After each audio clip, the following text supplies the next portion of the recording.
za saizi fundi? Salama kabisa mwalimu. Karibu.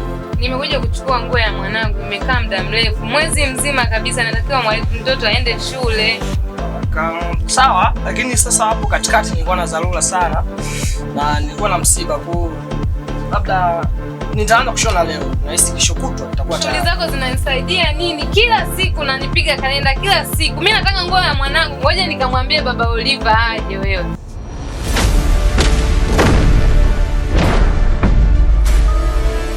Fundi vipi? Salama kabisa. Mke wangu amelalamika kwamba ni kila siku nguo zake anakudai, unamwambia unamzungusha tu kuzunguza mtoto shule. Vipi? Ni kweli. Alikuwa anakuja hapa mara kadhaa. Lakini nilikuwa na dharura. Lakini sasa hivi naanza kushona, kesho kutwa itakuwa tayari. Kesho kutwa gani? Mimi nataka vitambaa vyangu nipe na hela mimi niondoke hapa.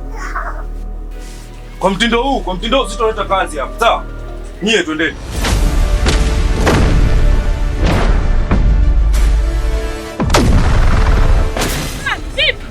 Mama Oliver na baba Oliver, mbona kama mko sawa? Vipi lakini? Fundi ametuangusha hapo. Mani, sare za shule zinapatikana kwa siku ya Songwe kwa haraka kabisa. Kwa majina naitwa Matthew David Mwasa.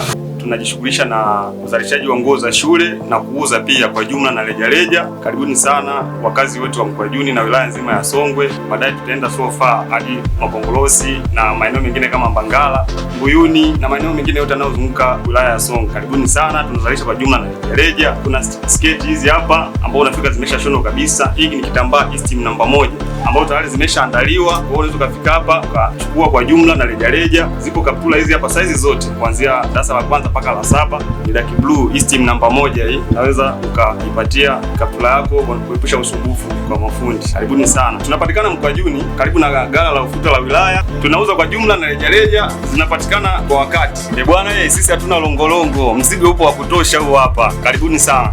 Karibuni sana Simba wa Songwe School Wear. Tunapatikana Mkwajuni, Mbeku ndani. Tunauza nguo za shule za watoto wa kike na wa kiume. Karibuni sana wateja.